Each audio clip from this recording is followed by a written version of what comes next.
La suite de notre émission, notre débat ce soir va être consacré à la grève en cours à la SNCB, grève tournante qui a lieu jusqu'à la fin de la semaine. Pour demain, sachez qu'on annonce 2 trains IC sur 3 et 1 train sur 2 sur les lignes S. Alors pourquoi cette grève? Une syndicaliste et un parlementaire arrivent sur notre plateau dans un instant, mais tout de suite on va poser le cadre du débat avec Jamila Saïdi Emrabet.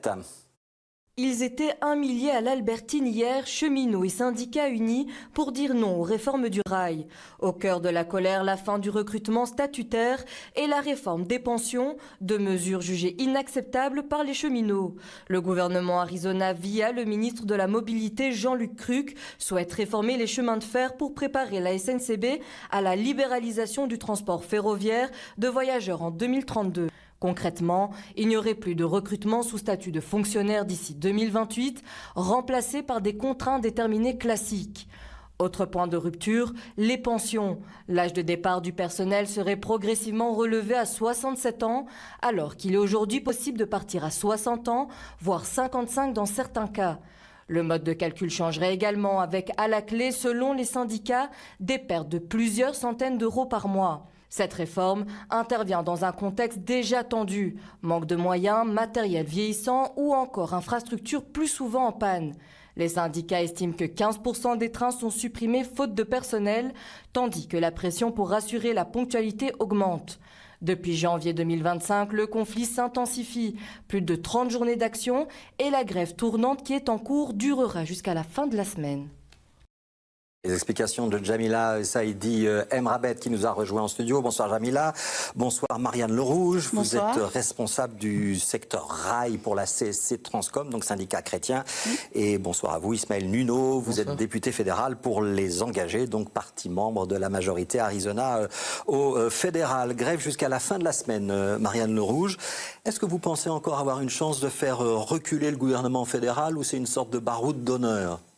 On y croit évidemment, sinon on ne serait pas du tout en action. Donc on va continuer. Il y a déjà pas mal de mesures sur lesquelles le gouvernement a revu ses positions. Et donc on espère bien que ça sera le cas aussi pour les mesures qui concernent le cheminot. Voilà, donc un petit espoir de faire reculer Jean-Luc Cruc à la majorité Arizona. Ismaël Nuno, l'explication avancée souvent dans la majorité, c'est qu'il faut préparer la SNCB, notamment une libéralisation du rail qui est prévue pour 2032. Cette libéralisation, cette ouverture à la concurrence, c'est vraiment incontournable. Et ce dont on parle, qui est évoqué dans le sujet par Jamila, la réforme du statut des cheminots ou l'âge de la pension, ça fait vraiment partie des choses qui sont indispensables à changer? Oui, alors cette libéralisation, elle est prévue, c'est le niveau européen, on va dire, qui l'impose, et c'est prévu depuis 2007. Et depuis 2007, ça n'a jamais été remis en cause par les différents gouvernements, pas par le gouvernement précédent non plus.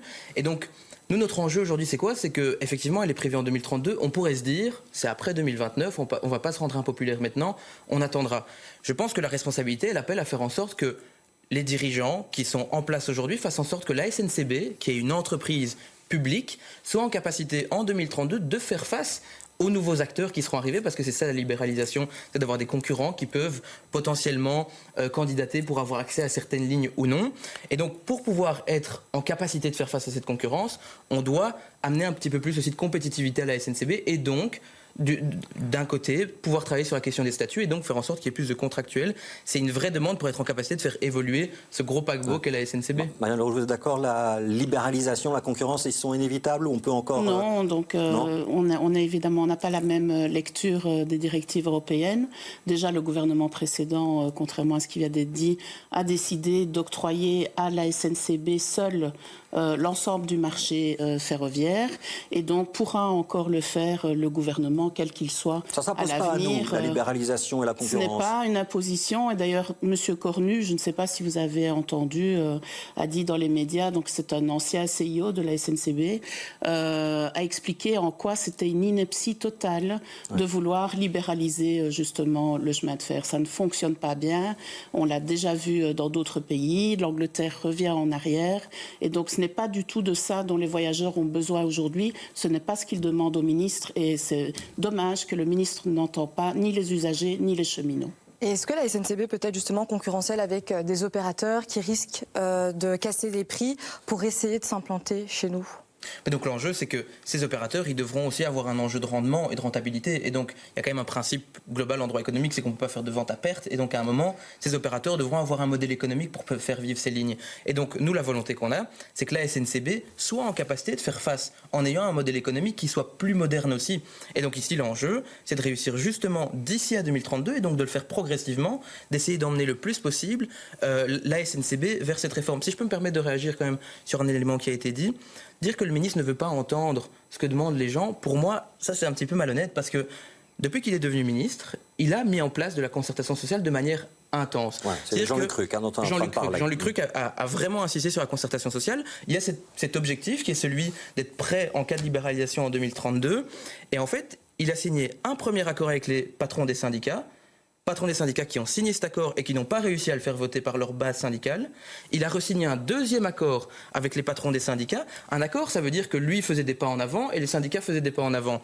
Il a signé ce deuxième accord en disant cette fois-ci, si vous ne le faites pas valider, alors je termine rapidement, si vous ne le faites pas valider, je devrais avancer et mettre en œuvre la réforme. Et en fait, encore une fois, les patrons des syndicats n'ont pas réussi à faire gérer, à garantir la promesse qu'ils avaient faite. Ils sont tapés dans la main avec le ministre, mais ils ne l'ont pas fait valider. Les patrons ou les patronnes des syndicats, Marianne Le Rouge, vous êtes dépassé par une base jusqu'au boutiste? Non, pas du tout dépassé. Donc le premier souci, c'est que justement cette concertation sociale, elle ne concerne qu'une chose, attaquer les cheminots et ne pas prendre à bras le corps les vrais problèmes des usagers aujourd'hui. C'est quoi les problèmes d'aujourd'hui et pas de 2032? Aujourd'hui, le ministre, il est là aujourd'hui, le gouvernement Arizona est là maintenant.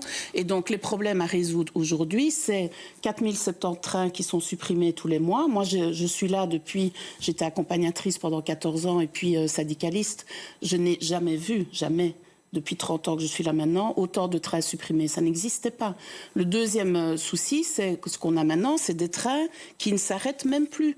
Donc, qui ne s'arrêtent plus aux arrêts prévus pour augmenter les statistiques de ponctualité, pour justement arriver... On saute certaines gares. Les voyageurs sont là, la bouche ouverte devant leur train, qui leur passe sous le nez, comme ça. Donc, ça, c'est une ineptie. Donc, on ne rend plus service à la population. C'est ça, la réalité aujourd'hui. Et c'est ça qui fait énormément mal au cœur des cheminots, qui ont à cœur de rendre un service public de qualité, et on ne leur en donne plus les moyens. Et c'est ça, la demande. Et au lieu de s'attaquer à ces vrais problèmes-là, on se cache derrière une prétendue réalité qui arrivera peut-être ou pas en 2032, et donc on ne prend pas à bras le corps les vrais problèmes des usagers aujourd'hui. Les deux points centraux. Jamila. Donc un des premiers points aussi qui pose problème, c'est le statut des cheminots. Donc on va passer du statut de fonctionnaire à un contrat indéterminé classique. Oui. Ça changerait quoi concrètement pour un cheminot ?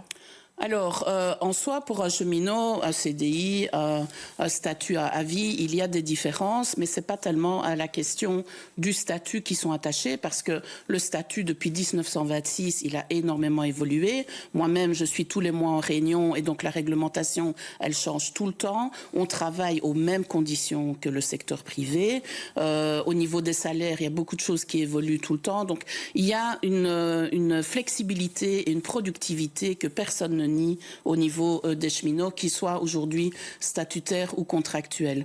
Le problème qu'il y a ici, c'est que la volonté réelle qui se cache derrière ça, ce n'est pas de retirer le statut pour le moderniser ou le flexibiliser. Ce qu'on veut, c'est pouvoir demain faire des économies en licenciant des grands groupes de statutaires. Et en ça, je veux répondre au pourquoi du refus de l'ensemble du monde syndical en front commun par rapport à ces propositions d'accord. C'est qu'on nous a mis... Que les patrons ont signé. Non, mais c'est la démocratie, ça, monsieur. Bien, donc la démocratie, c'est quoi? Si on va négocier.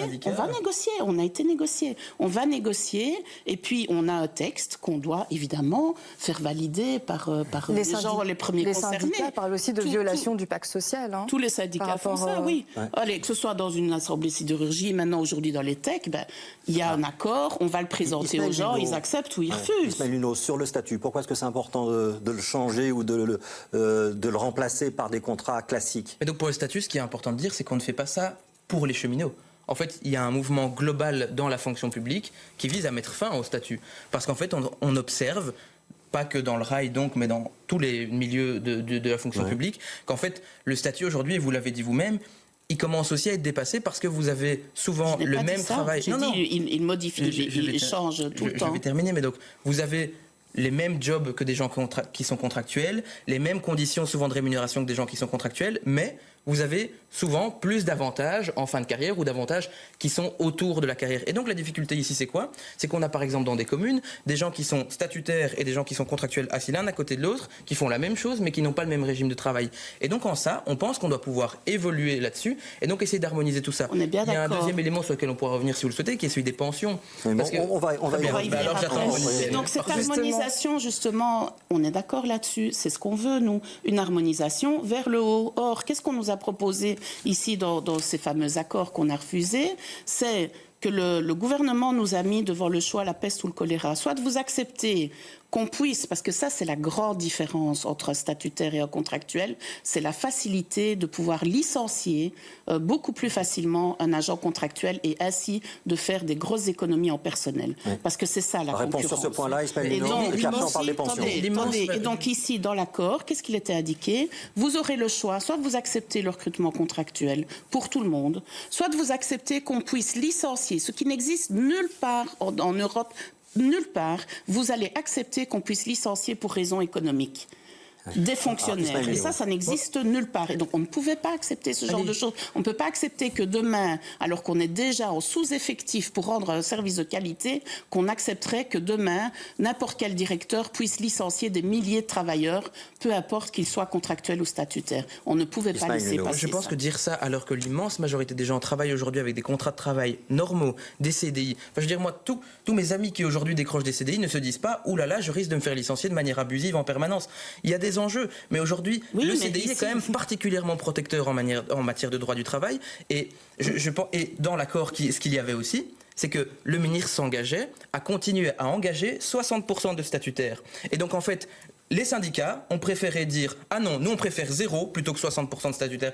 Et c'est là que la négociation, elle devait être utile et que malheureusement, les interlocuteurs qu'on a eus ne l'ont pas permis. On va avancer dans le débat avec un deuxième point justement qui pose aussi problème, c'est la réforme des pensions. Alors, le cheminot, c'est quand même un métier qui est à la base soumis à un régime de la pénibilité, donc c'est considéré comme un métier pénible, et donc ça permettait un départ à la retraite à 55 ans, après 30 années de service roulant. Cette mesure-là va être supprimée progressivement pour passer à 66 ou 67 ans. Est-ce que c'est une manière de dire en fait que être cheminot, ce n'est plus un métier pénible ? Non, alors je pense qu'il n'y a pas de volonté de dire qu'être cheminot, ça n'est pas un métier pénible, comme dire ça sur un autre métier. Ce que je disais tout à l'heure, c'est qu'il y a une volonté d'harmonisation dans la fonction publique de manière générale, et que le problème des pensions n'est pas celui des cheminots. On a un enjeu aujourd'hui sur notre système de pension, où il est passé en 2013, il nous coûtait 36 milliards d'euros. En 2025, il nous coûte 72 milliards d'euros. Et donc, il y a un vrai enjeu de pérennité pour ce système et faire en sorte que demain, on soit en capacité de payer les pensions des personnes qui travaillent aujourd'hui. Et donc, pour ce faire, on doit faire des réformes qui, je l'entends très bien, sont vraiment pas populaires. Mais donc, pour y arriver, je pense qu'on peut être d'accord avec le fait que le métier de cheminot d'il y a 80 ans était plus pénible et moins pénible que maintenant. Ça, c'est certainement un élément tout de même. Et donc, par contre, l'évolution de 55, sur lequel on peut s'accorder avec le fait que c'est particulier qu'on puisse partir à 55 ans à la pension. Oui, il y a très peu de cheminots qui partent à 55 ans. Hein. Oui, très peu. C'est plutôt à partir de 60 dans la réalité. Mais donc, si c'est peu... Pourquoi est-ce que ça reste une revendication des syndicats? Et puis pour terminer peut-être, l'augmentation de l'âge légal va être faite de manière progressive jusqu'à 2062. Donc on essaye vraiment, et tous les droits acquis par les gens qui sont déjà statutaires et qui ont des droits sont garantis aussi. Marianne, vous êtes d'accord sur le fait que justement les conditions de travail des cheminots a évolué au fil du temps, c'est moins pénible qu'avant ? C'est différemment pénible. Donc, évidemment, il y a des évolutions technologiques qui ont permis au métier d'évoluer, mais il y a toujours énormément de pénibilité, que ce soit au niveau des horaires qui sont totalement atypiques, parce que, contrairement à d'autres métiers plus sédentaires, ou comme vous, ou comme moi, qui travaillons dans des bureaux, on travaille beaucoup. Travailler la nuit aussi. Oui, bien sûr, mais je veux dire, vous levez pas à 2h du matin un jour et à 3h le lendemain, et puis à 22h le jour d'après. Donc il y a les horaires, mais il y a toute une série d'autres contraintes, mais qui traversent toute la société. Donc il n'y a pas que les cheminots. Et donc le problème ici, le combat, il est sur le fait qu'on veut harmoniser avec ce gouvernement tout le monde vers le bas et faire des économies. Le seul point commun de ces deux réformes, aussi bien sur le statut que sur les pensions, c'est la volonté d'aller chercher de l'argent sur le dos des travailleurs, quels qu'ils soient, que ce soit nous, les gens du tech, les gens de l'enseignement, dans le secteur privé, privé. Toutes les réformes de l'Arizona vont là-dessus. Ça veut dire que donc, le combat que vous menez aujourd'hui, il n'est pas que pour les cheminots? Non, pas du tout. Il n'est pas que pour les cheminots. Donc, il y a au chemin de fer 300 métiers ferroviaire. Il n'y a pas que les conducteurs et les accompagnateurs de train qui, effectivement, pouvaient encore jusqu'à aujourd'hui partir à 55 ans et on va tout faire pour que ça continue. Il y a toute une série d'autres métiers qui sont pénibles, tout comme le maçon, tout comme la coiffeuse, tout comme un tas de métiers qui sont très pénibles. Et c'est pour tous les métiers que nous nous battons. Et nous voulons harmoniser les pensions vers le haut, pour que cette pénibilité soit reconnue pour tous les travailleurs. Un dernier mot, on sent que les positions sont très... On arrive à la fin du débat. Est-ce que le dialogue peut reprendre? Est-ce qu'une fois que la grève sera passée, le ministre peut rappeler les délégués syndicaux et tenter de relancer une nouvelle négociation? On attend que ça. Alors moi je pense que le ministre sera et est toujours ouvert à la discussion avec les syndicats. Maintenant, comme je l'ai dit, on l'a fait 2 fois. 2 fois, il y a eu des accords. 2 fois, ils n'ont pas pu être validés par la base syndicale. Le ministre, à un moment, doit aussi avancer. Et je pense qu'on ne peut pas lui reprocher, c'est rarement le cas en Belgique, on ne peut pas reprocher à un ministre d'être un peu prévoyant et de voir au long terme. C'est-à-dire 2032, c'est un peu demain aussi en matière de transformation d'une aussi grande Mais ce qu'on aimerait, c'est qu'il entende d'abord la détresse et le mal-être du personnel aujourd'hui, qui a déjà été relayé par de nombreuses études, et la détresse et le mal-être des usagers. Marianne Lerouge pour la CSC Transcom et Ismaël Luineau pour le groupe parlementaire des engagés à la Chambre étaient nos invités. Merci à tous les deux.